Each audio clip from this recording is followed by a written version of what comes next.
Welcome to the Farmish Kind of Life podcast, where we talk about homesteading stuff and life stuff and everything in between. Join me, Amy Dingman, as we explore big questions on a little farm. Hey everybody, welcome back to the Farmish Kind of Life podcast. Today is Tuesday, August 20th. This is episode 289. How are you today? Here at the Farmish Kind of Life podcast, we talk about life and how to live a good one. I'm Amy Dingman, your fearless host, I guess if that's what you want to call me, and I am speaking to you from a dead-end dirt road in central Minnesota, where I live on a 5-acre homestead surrounded by cornfields, and it is glorious. What are we talking about today? Today's topic, I'm going to call it all the things we don't know. And to be completely honest, this was not the topic I had planned for today. But as I sat down to record and I was looking at my notes, I realized, there is something else I want to talk about a little bit more. And so that is what you're getting today. I hope you like it. I hope you learn something from it. I hope this topic or this episode helps you in your conversations and your relationships and your perspectives from here on out. But before we get to that, before we get to the main topic, what has been happening on the lifestead? Well, let me tell you something. It's getting a little closer to fall, and every time it gets closer to fall, every year, I start to think about all the crafting projects I want to do. Now, I'm not a real crafty person, but I always get the itch to sew and to crochet, okay? It must just be something about the season. Those mornings get a little cooler, and there's a little crisp in the air, and then I start thinking, I got to go find my crochet hooks, and I got to start crocheting again, right? And so that happened a couple days ago. I was like, I need to, start crocheting. It's that time of year. And I don't know if it's that I'm getting older or my brain just isn't what it used to be, but I'm not kidding you. I have been crocheting for many, many, many years, right? And I sat down to crochet and I could not remember how to do like the most basic crochet stitches, like a single crochet stitch and a double crochet stitch that normally I'd be able to do in my sleep, right? I could not remember how to do them. And so thank goodness for YouTube, because I had to go on YouTube and I had to remind myself, how in the world do you do these stitches? And I posted this on social media. And I found out this is a thing that happens maybe when you get older, or maybe when you just got a lot of stuff going on in your brain. You take a break from the crafty thing you're doing and you go back to it and you're like, I don't remember how to do this. But it's okay. I watched a couple YouTube videos and then worked on it for a little bit, and muscle memory, it came back to me. But it was crazy. I sat down with that hook and that yarn and I was like, wait a second, what do I do here? That was crazy. Crazy stuff. What else has been happening? So here's a really cool story that I wanted to share with you. So this year when I was planting the garden, I planted some squash and it didn't come up, right? It struggled. When we planted our garden, right after we had planted, there was a lot of rain, a lot of wind, all this stuff. And so there's a lot of stuff we had to replant, and squash was one of those things. Okay, so I replant squash, right? And it just doesn't come up. And I'm thinking, you know what? It must just not be a squash here. Okay, so we're going to have to get squash from someone else, farmer's market, whatever. I was bummed because we really, really love squash. Our favorite squash is delicata squash, which if you haven't tried it, you need to get you some of that. It's an awesome squash that you can roast and you don't have to peel it. Okay, so it's like a wintry squash, it's like all the richness and awesomeness of that, but you don't have to peel it. So you actually can just like slice up this delicata squash and you can roast it, and we call it squash fries. You don't have to peel it. It's so good. Get you some of that. Anyway, so that's what I planted. It didn't come up. I was bummed. I was like, all right, we're going to have to find it somewhere else. So a couple days ago, I'm walking around the farm, just on a little walk around the homestead, checking things out, and wandered in a spot that I haven't been to as much this year because we don't have pigs this year. We have so much pork from last year, so we decided this year we're not getting pigs. And so that part of the farm is empty, right? And so I happened to walk behind where the pig yard is. There's obviously no pigs in it, but it's fenced and it's the area that they're in. It's a very large area, right? And I happen to look over at this pig yard, which is, I don't know, 20 by 30, 20 by 40. Like, I don't know. I'm terrible with measurements, but it's a big old area, right? For 2 or 3 pigs. And I look out there and I see something that looks like a flower. And I'm like, what is that? What's going on? That looks like an orange or like a yellow flower, like a big fat orange yellow flower. Oh my gosh, that almost looks like a squash flower that would be on a squash plant. You know what I'm talking about? Like, what's going on? And so I walk over closer, and yes, indeed, it is a squash flower. It is a squash plant. And not only is it a squash plant, but it is a delicata squash plant. And not only is it a delicata squash plant, but the entire pig yard is a squash plant. Many, many, many squash plants. Okay, the entire thing is filled with squash plants, you guys. And I go in, so then I go around so I can get into the actual, like pig yard, in the fence and everything. And I'm like, oh my goodness, you guys, I stood there and I laughed until I cried because it's like, look at this. The squash has been here the whole time. The squash in our garden failed. There was squash in the pig yard the whole time. Like we were going to have squash and we didn't even realize it. And that was so cool. So I'm like looking through everything. There's so much delicata squash out there, y'all. I was just overwhelmed with the awesomeness of that.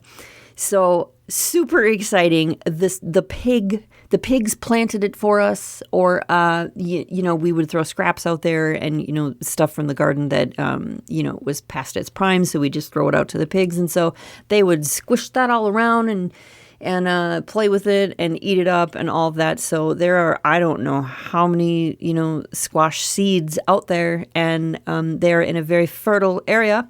And yeah, that all the squash, you guys, all the squash, super excited. So that was an awesome story I wanted to share with you. The second part of that story is while I was looking for all these squash and so excited, I disturbed this squash plant, where it's like a jungle out there plus a squash plant. And there's so many mosquitoes. So I go out there and disturb everything, and whoa, this huge swarm of mosquitoes comes up, right? When I came in from this wonderful squash discovery, I had so many mosquito bites on my face. I don't think I have ever in my life had mosquito bites on my face. And I had multiple mosquito bites on my face. So I'm thinking, this isn't good. And it's itchy. And I'm like, oh my gosh, I look ridiculous now. I had a big event at church the next day, and I was like, this is going to be awesome. So let me tell you what I did. My friends over at Two Chicks Homestead, Nate and Aaron, they make comfrey salve, and they have this really cool product where it's comfrey salve that's actually in like a chapstick. You don't use it as chapstick, but it's in a chapstick like tube. Okay, so it's very portable. And so very convenient. And I took one of those comfrey stick things and I rubbed that all over my face. All over my face. And when I woke up the next morning, I am not kidding you, every single mosquito bite except for one was gone. In fact, so much that when I went to church the next day, because I'd posted on Facebook, oh my gosh, I look like a 5-year-old that you got attacked by, mosquito bites all over my face. I had someone at church say, didn't you say you had mosquito bites all over your face? What happened? So yeah, all except for one were gone. So shout out to the comfrey stick. Shout out to Nate and Aaron for coming up with that cool product. I will put a link if I remember in the show notes so you can check that out if that's something you are interested in. I have made comfrey oil this year. I have not made comfrey salve. I'm getting to it, but I haven't done it yet. So go check out what my friends are making and get yourself some of that. All right, that was a real long intro, but let's head over to the main topic and talk about all the things we don't know.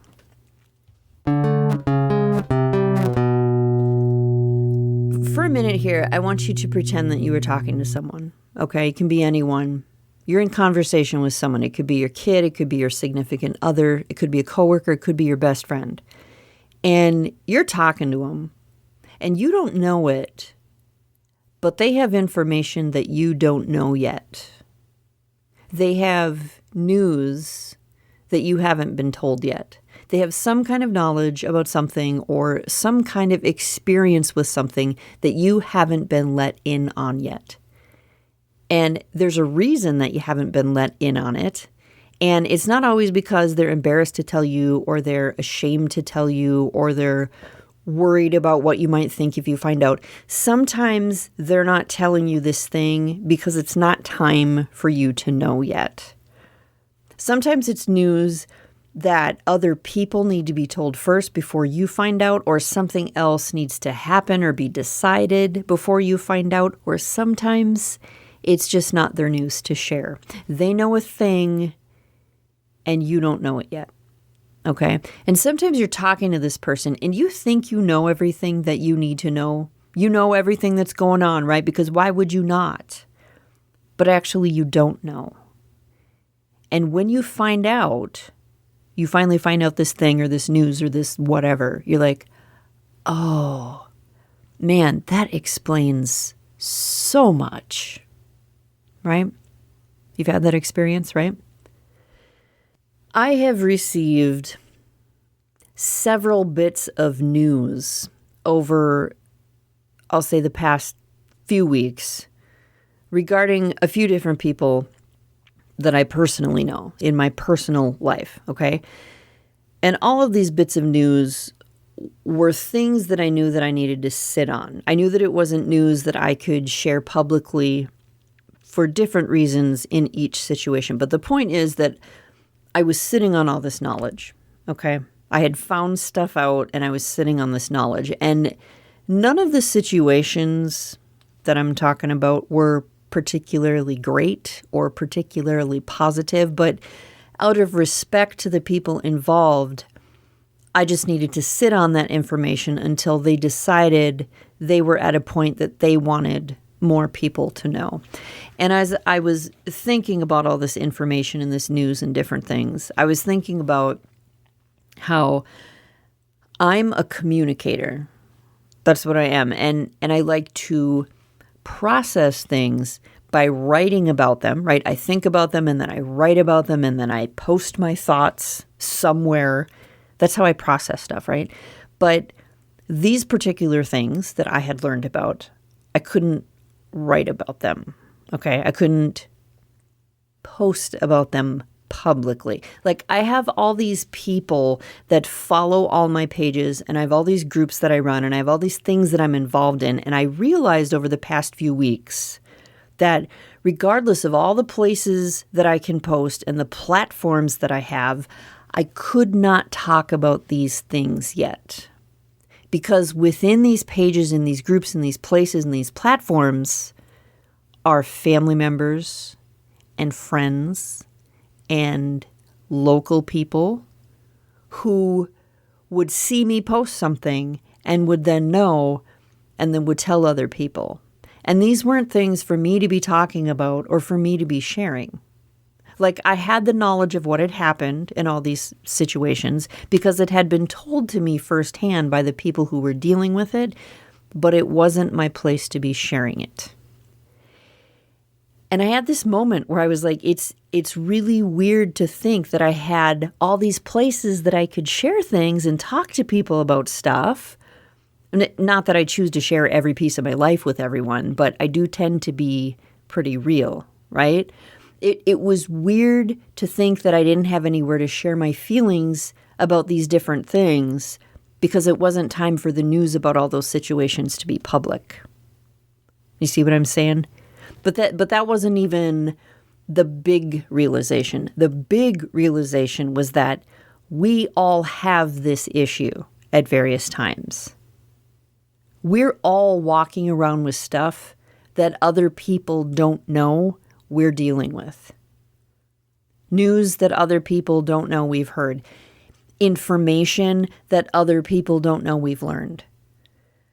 things we've seen that other people don't know we've seen, conversations we've been in that other people don't even know have happened, situations we are currently in that other people don't even know are going on. Right? We all have this issue.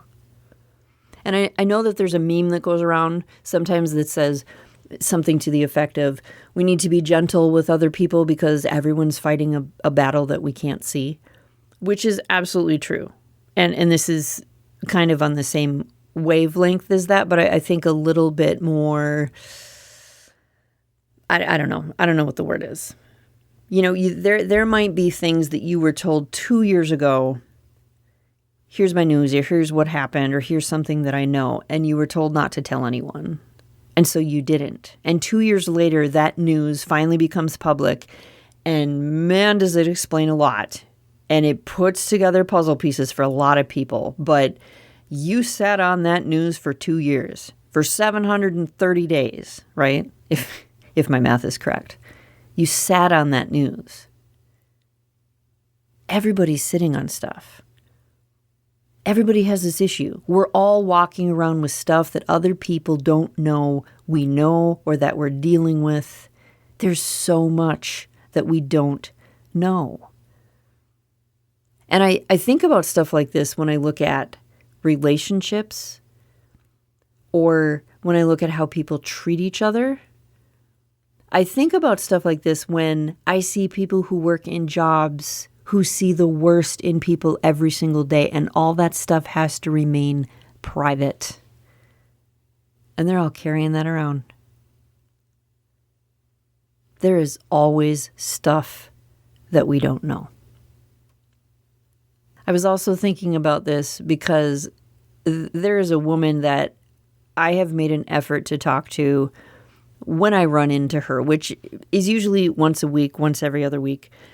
I know that she has some health issues, and I thought I knew the extent of what those health issues were. And I found out this last weekend from someone else who has known her much longer than me that she is much sicker than I knew about. She is much more sick than she let on in any conversation we have ever had. There is always stuff that we don't know. Now, I know that we can only work with the information that we have been given, and I know that we can only take things at face value because really, what else are we supposed to do, right? We can't go around guessing and assuming and supposing all the time. And I know that we are always supposed to be honest with each other, right? But there's always something we don't know. And whether that is because someone has news that isn't ours to know yet, or whether it's because the person we're talking to has decided for whatever reason we don't need the whole story, or because the person we're talking to doesn't want us to feel sorry for them, or whether it's because the person we're talking to thinks whatever they decided to not tell us isn't really a big deal, there's always something we don't know. Fears. The fight they had yesterday. The phone call they just got. The test they're going in for tomorrow. The results they're waiting on. What their kid said. What their boss did. What their significant other wants to do. How much money is actually in the bank account. How it's really going at their job. How it's really going in their marriage. What they saw happening in another household. In last week's episode, I talked about how everyone is right in their own world. And I'm just thinking now as I'm recording this episode might even apply to that. Sometimes we don't understand why people think the way they do or believe the way they do. And maybe sometimes that's because we don't have the whole story. Because there's always something we don't know, right? I've also been thinking about this because I started a challenge in my Get By Guys and Gals group for August, and we were calling it Look for the Good, Be the Good, right? It was, in all these crazy situations and in, when times are tough, let's look for the good, let's be the good. And while people are posting stuff about it or messaging me, about finding the good, there is a temptation to try and look for so much good that it almost becomes a contest to see who can be so ignorant of the bad and so obsessed with finding the silver lining that it gets ridiculous. Like, who's had the most difficult thing that they've found the silver lining in, and then other people feel like, okay, I kind of suck because I'm only dealing with this like XYZ thing over here, and I can't even roll myself out of bed in the morning. And then everyone is comparing their journeys, and it can get really messy and completely away from the entire point of the challenge. And I have had people message me privately who have said, look, I appreciate that you're trying to get people to see the good, but I just can't right now. And I hope you don't think I'm a failure. I don't. I don't at all. There are times it's just really hard.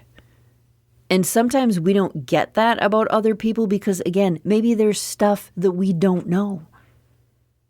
But we also have to be careful that we don't assume that the people who are saying, hey, silver lining, aren't also dealing with a crap storm of crazy or living in like Suck City. Even though for some particular thing, they can look at it and go, okay, this is how we need to look at it right now for the sake of whatever. It's not supposed to be a contest. And I don't know how it can be a contest when it's not even a fair fight, because half of the stuff that's going on with each other, we don't even really have any clue about. There is so much we don't know. And how interesting would life be if in our experiences and our conversations and any situation that we encounter, what if we wonder just a little bit on what information we are missing and aren't going to get right now, instead of always assuming that we have the entire story? I don't know. Those are just some things that I've been thinking about, and I guess it became the topic for today. So there you go. That's how it goes sometimes here at the Farmish Kind of Life podcast. We talk about what's on Amy's mind, and sometimes what's on Amy's mind is also on other people's minds, and it ends up being helpful for someone. So there you go. On that note, I do want to tell you there's a really great song that you should check out. It's actually called Things I Didn't Know, and it's by Dylan Alt, I think, Ault. I'm going to link it in the show notes, and I urge you to take a listen. I think it's like 4 minutes long. I don't know. It's just a really beautiful 4 minutes of music and lyrics that might end up gut punching you. But it's just a really beautiful song. I shared it with my Telegram group the other day, and they were just like, oh, beautiful song. So I will link that for you. Check it out if you have a minute. I would say it's country, but it's quiet and just a really beautiful song. So that's what I have to say. I hope this is helpful to someone. I don't know why it was so on my mind today, but I'm going to say that's because someone needed to hear it. So there you go. Thank you so much for hanging out with me today, and I will talk to you again soon. Hope you enjoyed the show today. To continue the conversation, visit our website at afarmishkindoflife.com, find A Farmish Kind of Life on social media, or drop me an email at amy@afarmishkindoflife.com. Peace, love, and bacon, y'all. Stay farmish.